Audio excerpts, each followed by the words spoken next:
Welcome everyone to UMRA Reads. Today we're going to discuss Ann Patchett's book, Tom Lake. I heard from Pat Butler earlier today. She sort of scared me. She called me to say, Sharon, I'm sure that the book club isn't supposed to meet until the 30th. And I panicked and I thought, well, no one else had contacted me. But it turned out that she had it wrong on her calendar, so that was a relief. But she just wanted to let everyone know that she loved the book. She thoroughly enjoyed it. Her daughter is visiting, I think from Colorado, and so they were going out shopping this afternoon, so she's going to miss our group. But today is all about Tom Lake, and anyone want to jump in and start? If not, I found the going back and forth between today and back then and today and back then a little confusing. I mean, it became clear how it was being done, but initially I wasn't sure if we were talking about when she was young, or when she was talking to her daughters as they were old, thinking this guy's her dad. So, but it was still a good read. It took a little bit to get used to it, and then I got it finally. But yes, it was a good read. I enjoyed it. And can't remember why. That also. I finished it some weeks ago.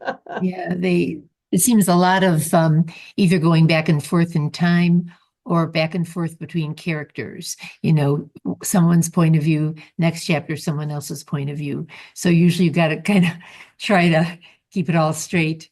And I often usually listen to books on tape or audio or whatever. And sometimes that helps a little and sometimes not so much. So often I'll get the book too, so I can refer to it and make sure I'm keeping it straight. Now for this book, Meryl Streep narrated it. Oh, I've heard And that. oh my gosh, did she do a marvelous job. Usually I like the narrator, kind of not plus or minus as much, but I thought she caught the flavor of this woman's personality, the narrator's personality, just marvelously, and the humor and whatnot. So I don't know if anybody else listened to it, but I found that a good way. Did you like it? Did you like her as the narrator, Sharon? I did. I absolutely felt that her voice brought every single character to life. Right. Made the character so real, so relatable. Yeah.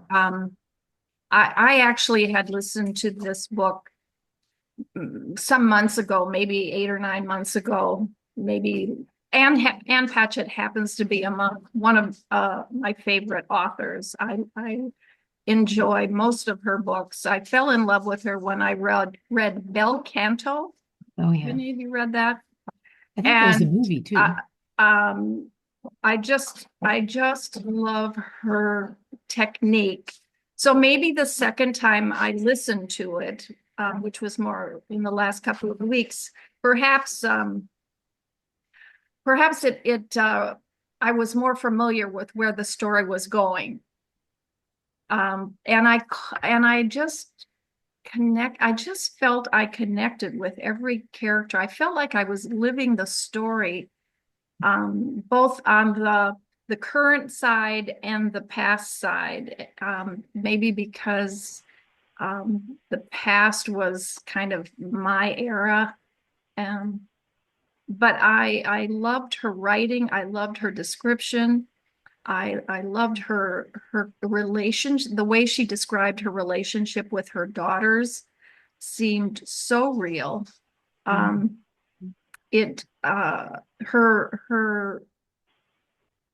last time she saw Duke kind of annoyed me because I thought she was a stronger character than that. Oh, I agree with you on that one.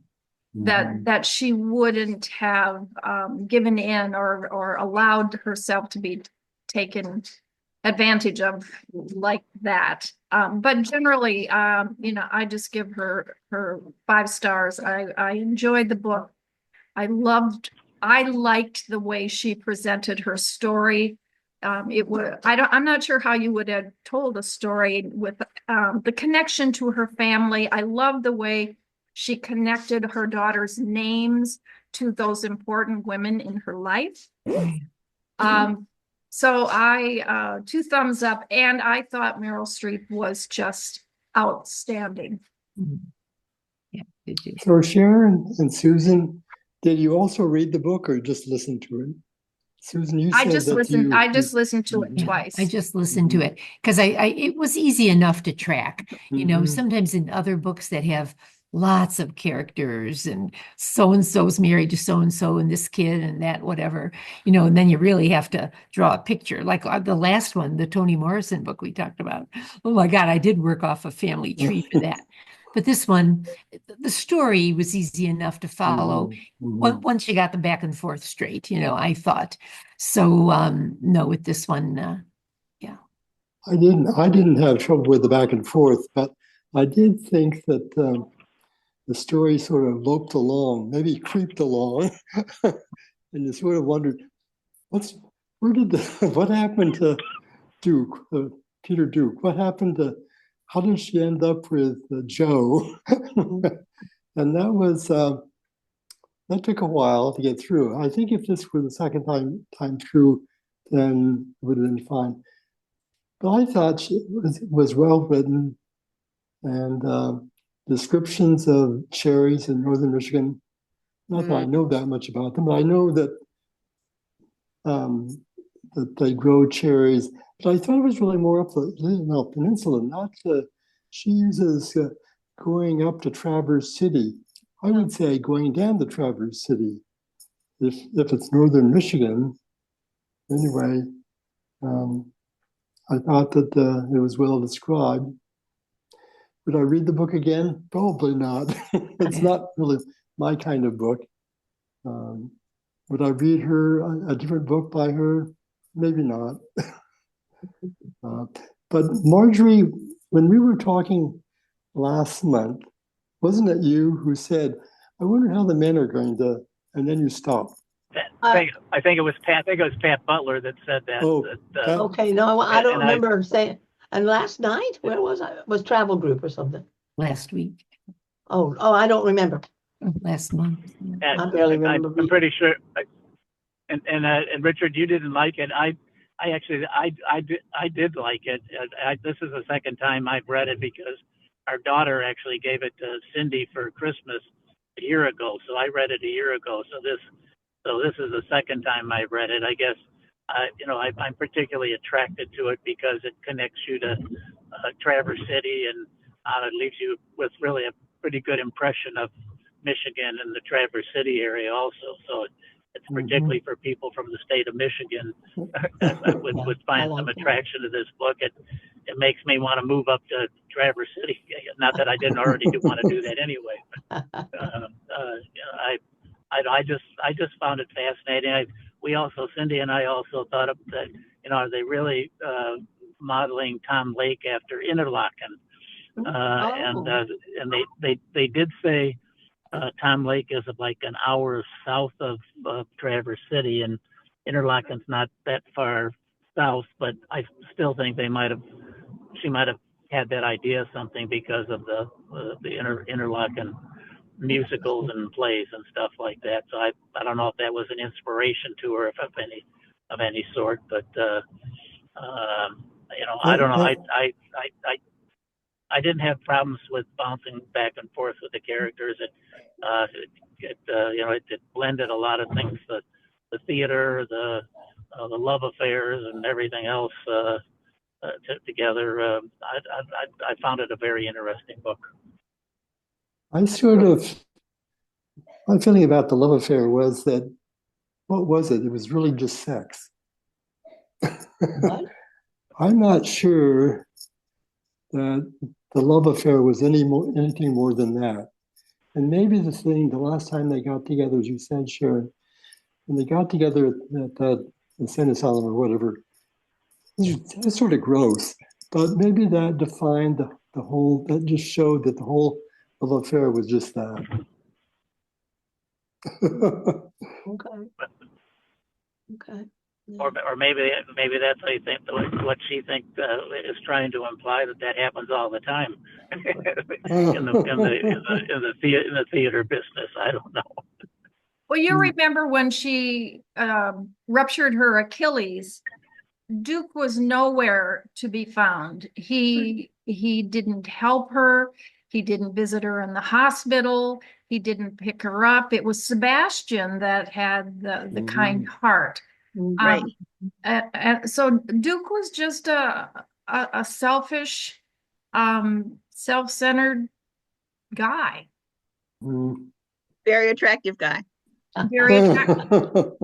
And even to the point that, I mean, he helped Maisie and the grandpa Nelson. I can't remember Maisie's name. Ken and Maisie. Ken. So, but he wanted, he loved that spot after their outing, the day they went to the cherry farm, and Duke fell in love with the spot. But it was even selfishness that drove him to go back there, and so he couldn't buy the farm, so he just bought the plot. But it wasn't what I don't think he did it to help Maisie and Ken. He did it because it was something he wanted. So he was sort of a slug. He never changed. Sebastian was a perfect character to have as his counterpart, because you could see as two brothers how close they were to each other, but yet how different they were. They were. She did a great job of describing Sebastian, like you say, his compassion, his willing to help people, and yet you could see he loved his brother, and they got along. And he probably knew that Duke, that his brother needed some looking after. He probably was pretty tuned into his flaws, and so he was the protector. Was he the older? I thought he was the younger. He was 1 year older. 1 year, okay. So he just knew that Duke was out of control a lot of the time, and he was there to be the temperer. Yeah. Okay. I thought it was really odd that when he did come back to the farm I guess thinking he would buy it, and he walks in the house and he finds Lara there, and doesn't even recognize her or acknowledge her. He was expecting to see the aunt and uncle and doesn't even realize that that's her at the beginning when he walks in. I thought that was a little too odd.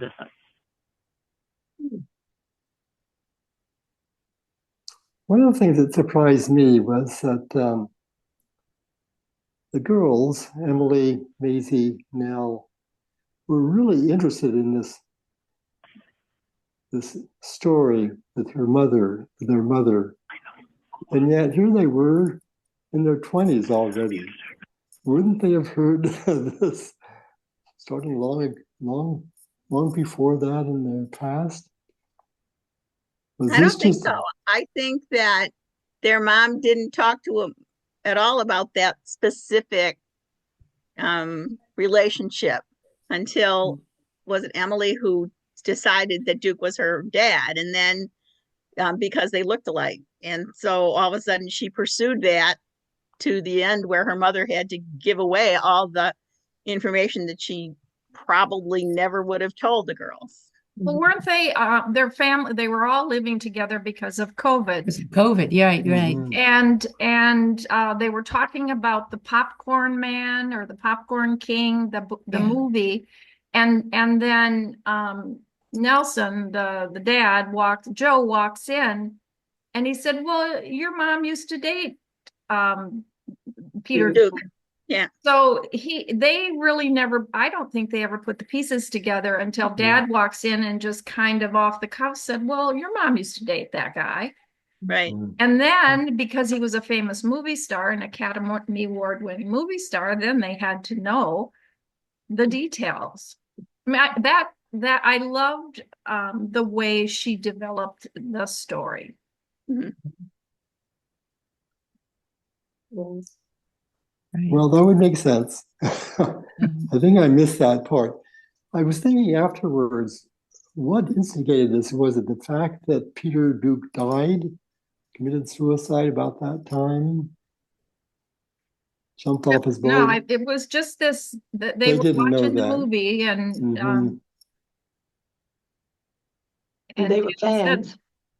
but in her teens, Emily, um, in her teens, Emily had accused or thought that Peter Duke was her father. Now I'm Yeah, for some reason, yeah, Emma, the daughter, I the think oldest daughter, didn't she look Ella. like him or something like that? Mhm. because But they did have some issues. It sounded like Emily made life tough on her mom Mhm. during her teen years when she was growing into her own person. So maybe they knew a little bit about it, that somehow that he was in her past, Yeah. but never really had all the time together. They were all out of the house living elsewhere. So maybe the fact now they're all living together kind of brought this out, and clearly it was a nice mechanism for the novel to develop that story, and kind of looking back. And interestingly, that Joe, I loved her husband. I thought he, the one she ended up with, I thought he was perfect, and who she should have been with. And then how she said over and over again, this is the relationship. It's not as glamorous as the other one, but it was a more solid relationship, I think. So, so that was kind of nice, Mhm. yeah. And she did a nice job when Joe invited Laura to, I always think of her as Emily because of our town, but when Joe, he only invited Emily to the farm that day, and then Peter, in being his selfish, self-centered person, jumped on. I think he might have been a little jealous because he didn't want Laura going up to the farm alone. So then they made a day trip out of it. Mhm. Yeah.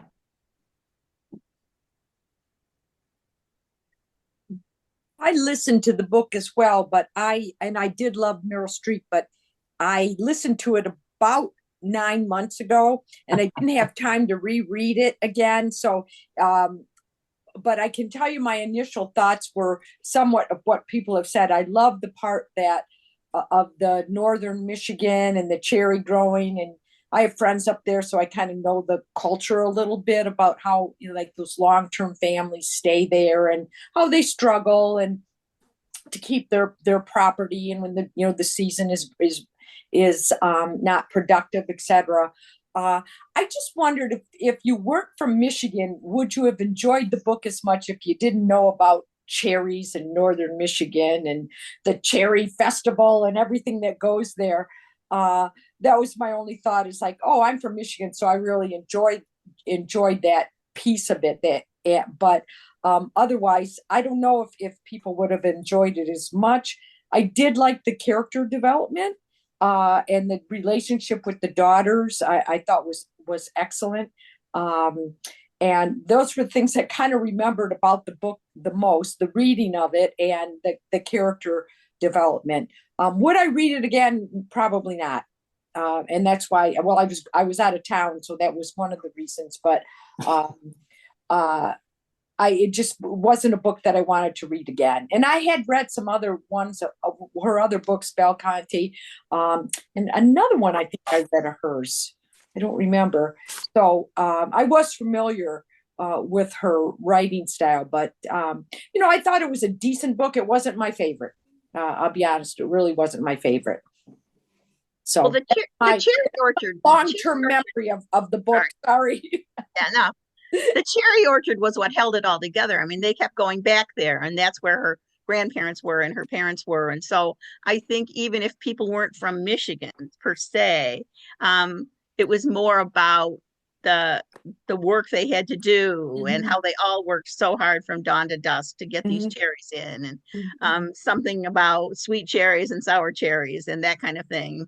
So I think even if you weren't from Michigan, You could learn about the cherry industry. yeah, Exactly. yeah. Sure, Yeah, sure. sure. it just added a little bit because we are. Yeah, Right, I you're think right. that's probably a better way to put, like, oh, I know that. Yeah, yeah. Yeah, we wondered how she got her pretty deep knowledge of cherry farming and Michigan in general. She made a big point about East Detroit becoming East Point, which seemed weird that that was important to her. But yeah, it made me wonder, is she from Michigan? Does she have some connection to Northern Michigan or Michigan in general?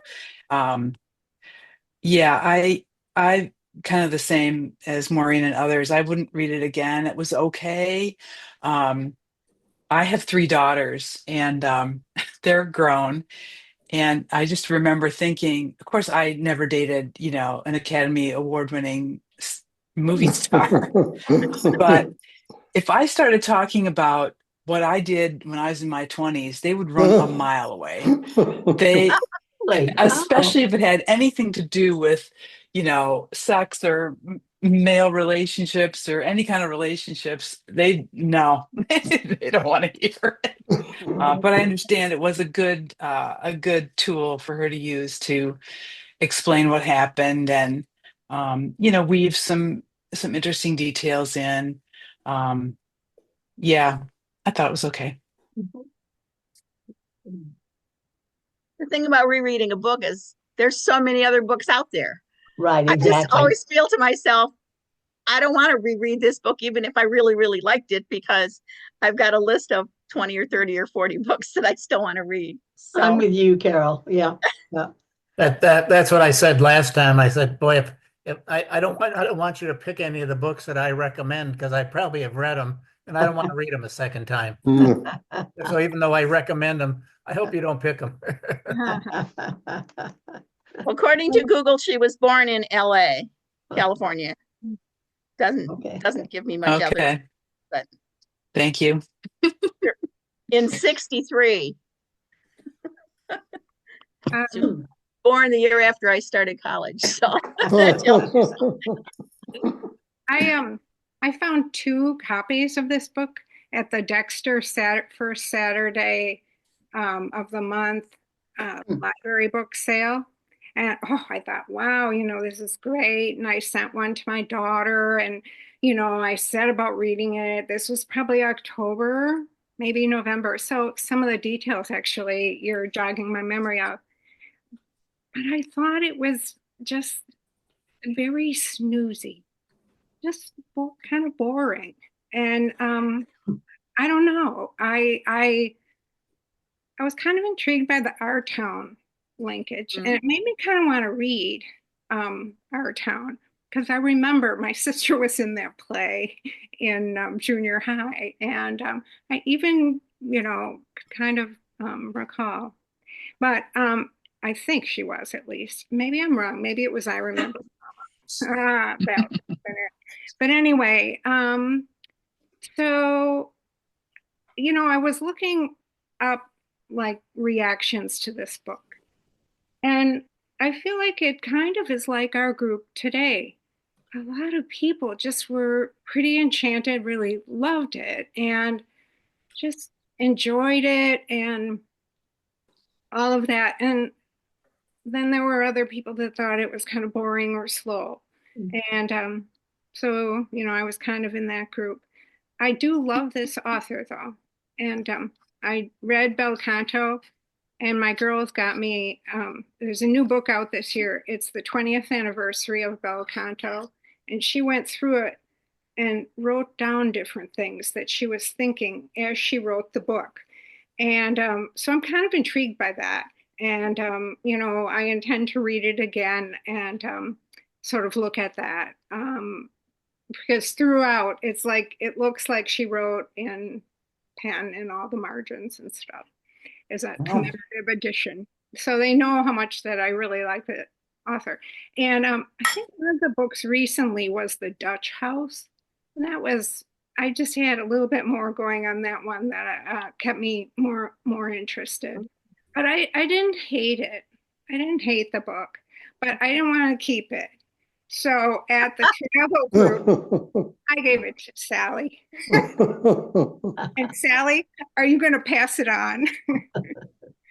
I'm thinking about putting it in the tiny library that our next door neighbor has.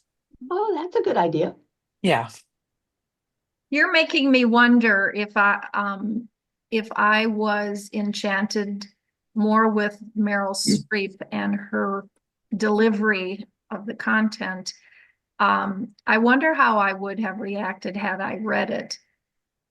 Because once you hear her voice, it changes everything. And so I can't undo that. But I just wonder, you're making me think, would I have had the same reaction had I not been so enchanted with Meryl Streep and her delivery? Interesting. That is a good point. And I was a little bit thinking that myself. And I think that some books can be sort of a good read, kind of a fun read for the time period you spend reading it, and then you're done.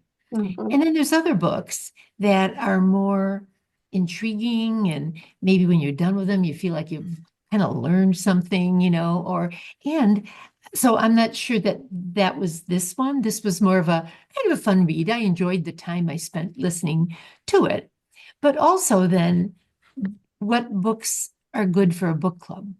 Some might be a good read, a fun read, and yet maybe not have a lot of topic or controversy or sort of really discussion issues, and others are just loaded with, and you can never tell ahead of time how a discussion is going to go. Sometimes the discussion is great and full of all kinds of ideas, and sometimes not so much. But I think, whatever the content is, particularly the topic, because some, people Google more, let me learn a little more about this before the book club and all. But this one, I don't think you'd really do it, except maybe a little bit about Ann Patchett, So I did enjoy it. And, this is the luck of the draw with book club books. So, some are like a big surprise, big gem, and others are, gee, that was good. And now let's move on to the next one, Yeah, right. Yeah. Good discussion between audiobooks and reading the actual book. Because sometimes you can be listening to audiobooks and doing other things at the same time. Yeah. Reading a book, pretty much you can't do that.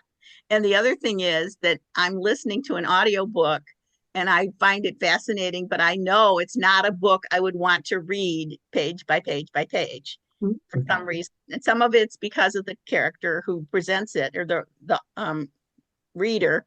But sometimes it's just, this would be really boring if I were sitting here trying to read it. You know what I mean? I find audiobooks are slower. I can read faster than I can listen. Oh, but you can speed, at least on Libby, you can speed them up. Oh, I do. When I get them, I have done that, like 1.25 or something. Yeah. Yeah, I think I like this book maybe because of just some of the settings that it was in. First of all, as I've already said, I love the Traverse City area, and I've always wanted to live on a farm. And here's somebody that really didn't grow up on a farm, and they could go and it's a cherry farm or a fruit farm. It's a little bit different. I also really love small town theaters, and so that a lot of the stories surrounded around that. My son lives in Vermont, and quite frankly, Vermont and New Hampshire are very much alike, and so that's where she originally came from, and so I could relate to that. Even New York City that I love visiting. So, I just could connect all these things so well that maybe that's the reason I enjoyed it more than what sounds like a lot of you did. that it related these different areas that I could relate to. I thought Duke was such a negative character. He was so unlikable. I didn't I don't know, maybe he had something redeeming. You were kind of sharing about something he did for the sisters that I've forgotten. But he I just don't see like, and then he became Academy Award winning actor. I don't know, like I sort of think of Academy Award winning actors like, Ray Fiennes or whatever his first name is,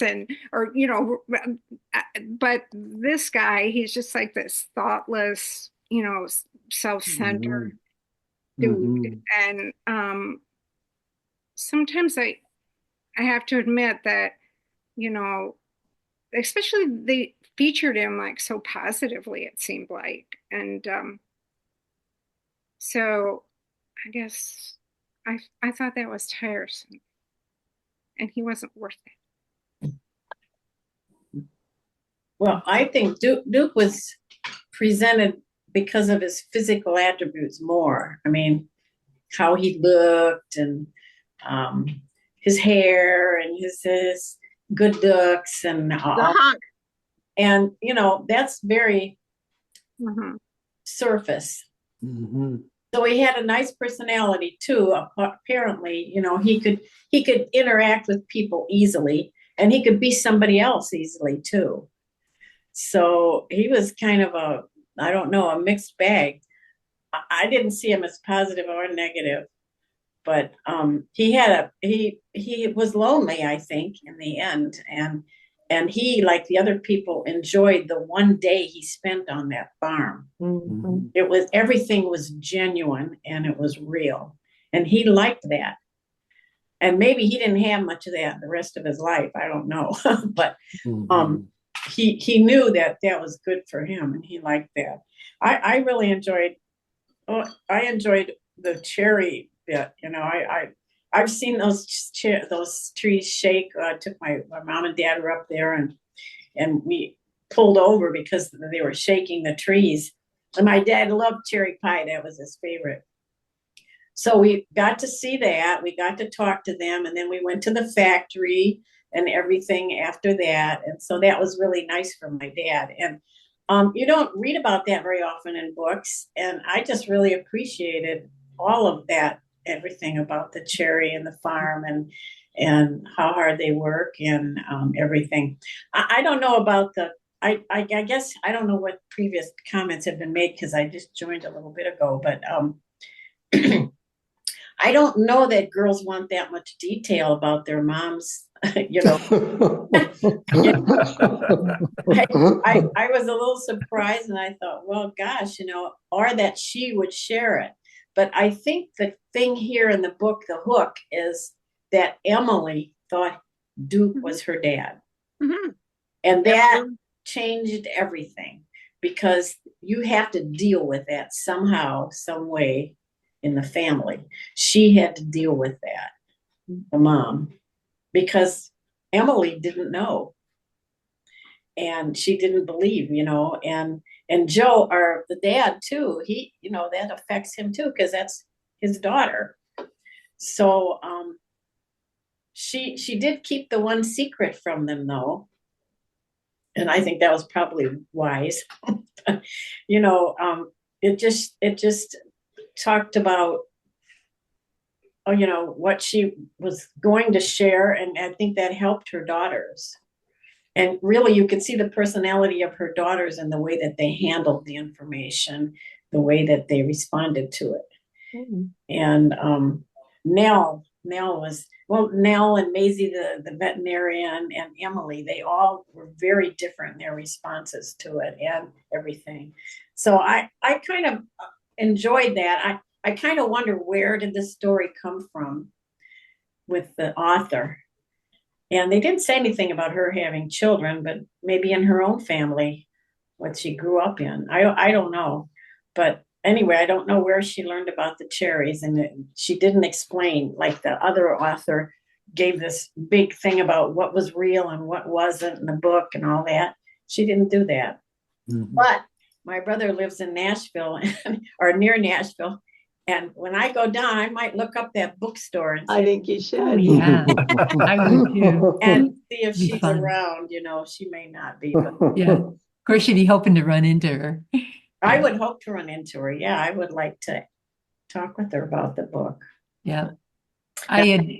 This is a little aside, but I had gone down to Monroeville, Alabama about 25 years ago or so, which is where Harper Lee lived and where she wrote To Kill a Mockingbird. And I kind of kept my eyes open the whole time I was there. It's just a small town.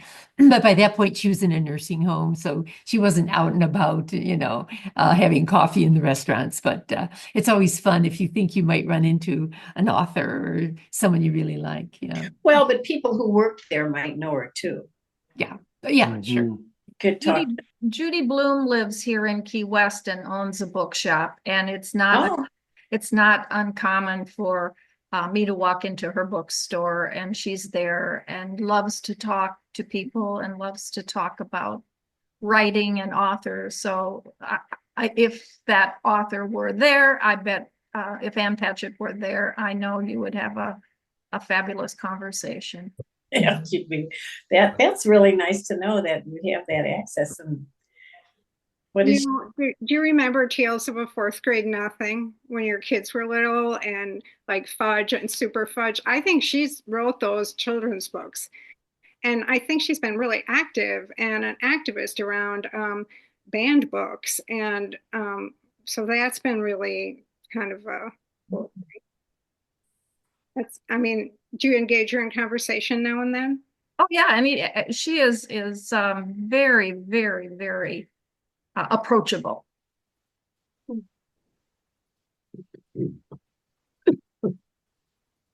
I'm gonna, the next time I see her, I'm gonna ask her if she knows Ann Patchette. Oh,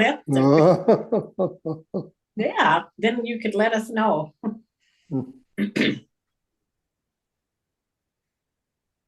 Has everybody had a chance to give us their thoughts? I didn't have many thoughts. I enjoyed the book, but I didn't have many thoughts. Did you listen to it this time? No, I read. I did too. Yeah. Does it say anything in the back? A lot of times they'll do acknowledgments. Does it tell, if she did that, does it tell you anything about how she might have figured out all about Nothing. Nothing? She does. Okay. Well, she thanks Thornton Wilder. Oh, That has been an enduring comfort, guide, and inspiration throughout my life. If this novel has a goal, it is to turn the reader back to our town and to all of Wilder's works. Therein lies the joy. Well, maybe if you read more of Wilder, we'd find out more about cherries and talk to the daughters. I don't know. Know that he wrote about cherries. Yeah. He did? I don't remember that he did. No, I don't either. And when we started, I forgot to ask for a volunteer to do a write-up. Oh, we should remember that, shouldn't we? But I can just do a quick paragraph about our discussion. I always like to take notes, so I need to remember. I'll volunteer for next time, but remind me. Next time, I'm not doing it. Not to take notes. we have a very timely title for next month: Autocracy Incorporated: The Dictators Who Want to Run the World. Oh my goodness. By Anne Applebaum. I tried to get that at the Ann Arbor Library. They have 30, they have a lot of copies. And I think they had, I don't know whether she said 30 or 70 people waiting. So I'm not get it there. I think I'm going to end up having to buy it. I have it like on reserve at Libby, and I'm way down. I have, if you have the premium Spotify, it was on Spotify if you have premium on that, and you can just download it there and get it there. If you I was surprised actually when I found it. I was like, whoa. You may be invested in people reading it. Yeah. No. I'm I thought Spotify was just music, but it isn't, huh? no, there's audio books, but there's not a lot, and that's why I was surprised to see that it was there. Did you read it yet, Maureen? No, I just downloaded it today. Because I looked ahead, I thought, oh, let me get there because I'm driving up north. I thought, oh, I'll listen to it if I can. And it's only a 4-hour listen, I think. Oh, it's short. Wow, that's short. Yeah. 118. Oh, wait, it's on here. 224. Yeah. Pages. So yeah, I could be probably listening to it and getting mad. You don't think it's short? It's going to be a whole different read from Tom Lake. Tom Lake was kind of, fun, straightforward. I don't think you'd really struggle to get through it, but I did start the Autocracy, and I haven't sat down for a long enough time. I have the book, so I haven't sat down a long enough time to really give it a chance. But so I've read kind of the same first few pages over and over a few times. Every time I pick it up, it's like, okay, now I'm going to read a chapter. So it may be for me one of those that I have to assign myself a chapter a day, because again, it doesn't look that long, so it looks possible. But somehow, maybe after the first chapter seems like it's pretty introductory to the concept. So I think once the meat of it starts coming, it'll be better. Have you seen her on TV? No.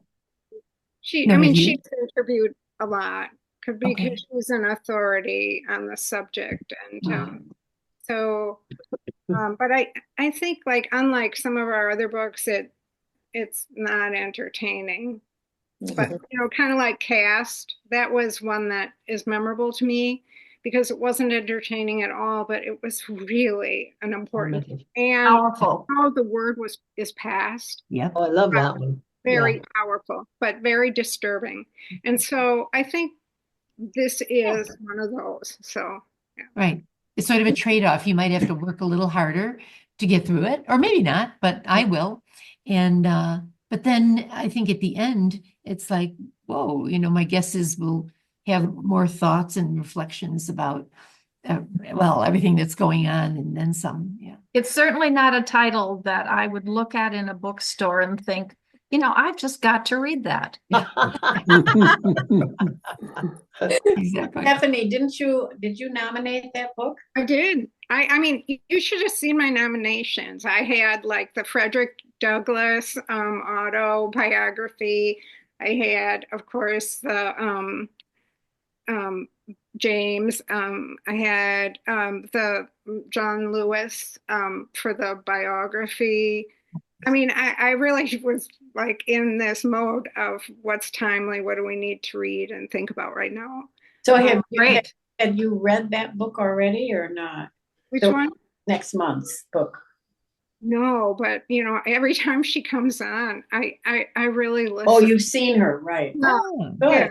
Yeah. Where do you see her? Like on like Rachel or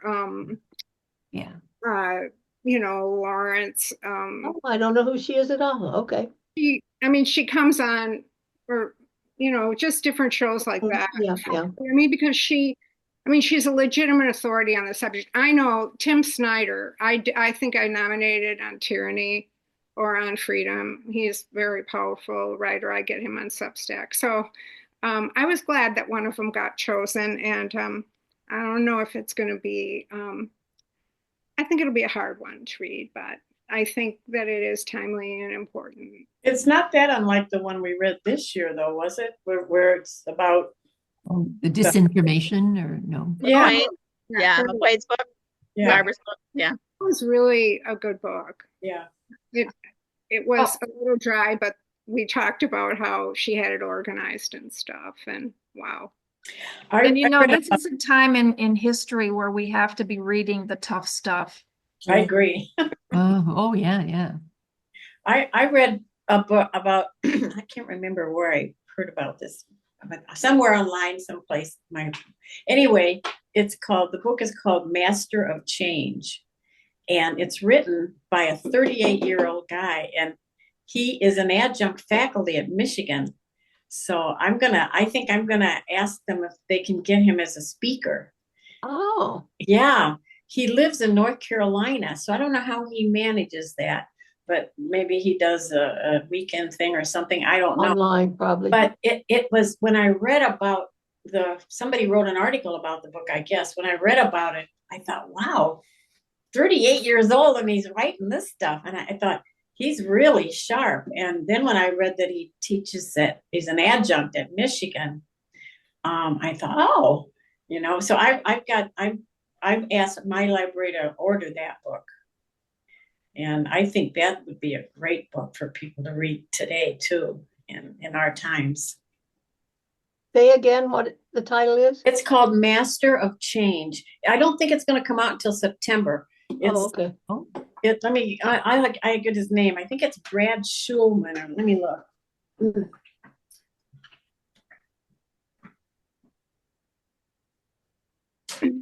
Sharon, I don't think that book you thought might be religious is religious. Okay, I looked at that title and I saw my name next to it and I thought, it's a science fiction book. okay. I think it's just from a couple years ago. And honestly, I looked at Goodreads and absolutely none of the suggested categories have anything to do with religion. Okay.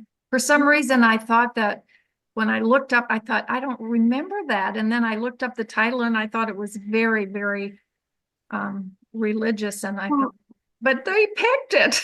Well, there might be two books in that title. And maybe there is one that's religious. Okay. I'm going to. We need the author. Yeah. But anyway, yeah, it's strictly sci-fi. Oh, there's the author. Oh, the author. McGinnis. Master of Change, Brad Stulberg, Stulberg. And I think I read that coming out in September. Okay. Okay. Would anyone like to add a last comment or two? Actually, my one comment is the one I made last month, is if you've read a book and you're just wanting to get rid of it, you can donate to a library or that type of thing. But another good thing to do, as I recommended last month, is bring it to an UMRA meeting, because we'll mention that we've read this book. And Richard gave me his book last month, and then what did I do, Richard? I forgot to bring it to the meeting, but I will. Yeah. So if if you don't want your shelves cluttered up, particularly if it's a book you didn't particularly like, but just to say, look, this is a book we read, you might want to read it, and then you could listen to our recording on the about the book. Just more get more out of our UMRA reads if we can get more people to read the book, even if it's after the fact. So if you want to not add another book to your shelf, bring it to an UMRA meeting. And we'll put it on the shared interest group table, and somebody maybe will take it home and read it. And I love Sally's suggestion of putting it in the little libraries. They're all over Key West, and I've got. That's another good idea too. Yeah. Yeah, if you don't make it, because we won't be the UMRA monthly meetings end in May, and we take summer break for June, July, and August. So. Populate your little mini libraries on the street corner. Well, I picked up, Marjorie brought a book in, I think it was last year, maybe the year before, I can't remember, to UMRA, and she reminded me it was there, and so I did take that book home too. So that is a nice way, but I think somebody might need to announce that the books are available over there or something. Yeah, well, that usually when I do this shared interest summaries. Oh yeah, I mentioned the book that we read, and if I could say, and there's 2 copies over on the table for anybody that wants to read it. I will add that if I know there are books there. So I don't know, both of those ideas are, I think, good ideas. You might have a stack of To the Lighthouse. I'm not sure I'd put that out. I'm not going to put that one out there. People won't ever join UMRA reads again. So I must have missed something. Was To the White House, did she say? Lighthouse. Oh, To the Lighthouse. Virginia Woolf. I didn't finish that one. Yeah, I don't feel like I have to finish a book I really don't like. I especially if nasty things are happening to fiction. So that was last month's book, and I missed the meeting, but it just, I tried to read. I read a lot of it, but I mean, not even half. But then I went to the end, and I thought, let me read the end, and it was worse, So I thought, well, it's not going to get better. I just didn't finish. I haven't had a chance to listen to your discussion about the Toni Morrison book. She's not a favorite author of No, that's the book I'm talking about. but I the Song of Solomon. Yeah. Is the name of the book, and I didn't particularly like it. Magical realism's not really my thing, but we had a really, really good discussion on it. So if you didn't sit in on it, I was able to, with the help of others, to pull things out of that book that I just didn't like. You read a lot of nasty things happened in the book, and but there was it was a really good discussion off of that book. So I'd encourage you to stick with it, and then or go listen to our discussion first and then read it. Yes, I think I will do that. I know you suggested that before. Yeah. Good idea. I think that people nasty things are real together for each other. Like one of us would remember one thing, and then another person would remember another part of it, and we'd be going, oh yeah, because I think I liked it more after the meeting. Yeah, I clearly did. I was not a book that I particularly liked, but by the time I was done with our discussion, I was going, I'm glad I read that book. Yeah, I am glad I read it. Did anyone get the chance to look at that little documentary, The Pieces I Am? It was about her. I think I'd sent a link, or I mentioned it on Netflix. I believe I started.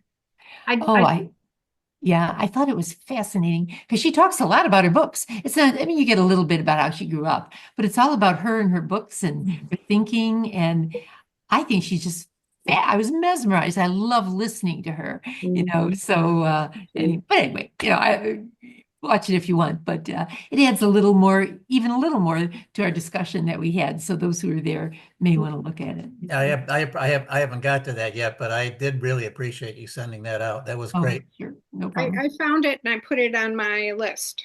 Yeah, I saw it years ago in Ann Arbor at the Michigan. Yes, it was. It was several years ago. So I don't know why it's resurrected now, or has it just been on Netflix ever since? I'm not sure. So Marjorie, you knew so much about her. I mean, I like her a lot. Yeah. In fact, I was in a book group for a year, Toni Morrison book group. I think it kind of petered out after about March. But anyway, that's a tough one. It's challenging. She's a challenging author, and she intends it to be so. She does so purposely to make her readers work for it. So, and that's what she said in that documentary. She said, "I want people to work at my words." Mm-hmm. And every word is meaningful to her. It's like it's carefully chosen according to what I just said. Exactly. Well, she's won a lot of awards, so that's why I think I should go and listen to the discussion, because I would like to hear that. Sure. A lot of people have recognized her talent. Mm-hmm. Well, I just want to tell you all that I think this is the end. Is this the end of our 4th year? Mm-hmm. Oh, isn't that amazing? Isn't that wonderful? Yeah.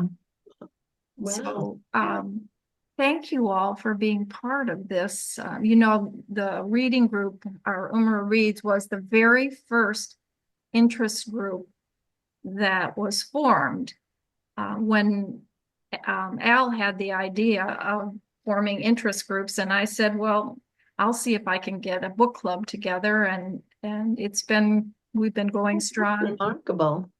Ever since. So congrats to you all. Thank you, Sharon, for keeping us together. And yes, indeed. Thanks, Sharon, and thanks, Stephanie, for putting together our annual list. That does take up some time also. And yes, this was an inspiration of. We started with this one, and now we have 12 shared interest groups. Mm. We have a new one that this Wow. group might be interested in. It's music for fun. I didn't get anybody to sign up at the April meeting. I think was two new people, just didn't know much about it, but they're going to get together.